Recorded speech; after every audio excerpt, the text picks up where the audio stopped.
Kapatid, purihin natin ang ating Panginoong Diyos dahil tayo'y makagawa ngayon muli. Magandang araw sa inyong lahat. Magandang araw naman po. Magandang araw din naman. Ayan, magandang araw din. Purihin natin ating Panginoon. Muli nating palalahanan ang bawat isa sa atin na sa ating pong paggawa ay kailangan po natin yung tatlo. Ano nga po yung tatlo, Sister Nida? Yung tatlong kailangan natin sa paggawa. Yung ating pong determination sa paggawa, ang ating pong motivation sa ating sarili.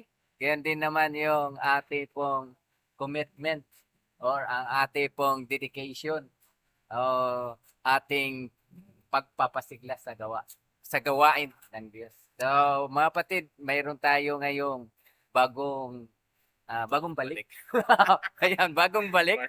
Ayan, ang original na author ng Bus Preaching Ministry, si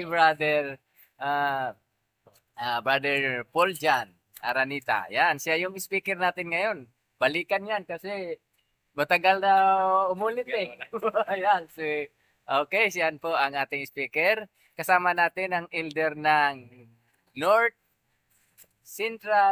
North Caloocan Central Church. Yan, si Brother Bentor Andilab. Yan. Ang taga Novaliches Bayan, si Sister Nida Candelario. Pinakamalayo. Oh, pinakamalayo.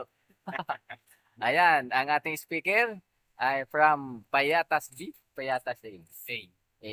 Ayan. So, inyong lingkod, patuloy na nagpapasalamat sa ating pong Panginoong Diyos. Kasama rin nyo kami sa inyong mga dalangin mga kapatid sa ating paggawa sa araw na ito. God bless po. Picture muna tayo. Ay, nga po yung ating mga hindi ko pala na-test yung aking ito po yung aming ipamigay ngayon mga kapatid. Pag-asa, daig ang bukas. Yan si Sir Nida at saka si Brother Ben ang mamahagi mga kapatid. Yan. Yan. Thank you. Anak ko,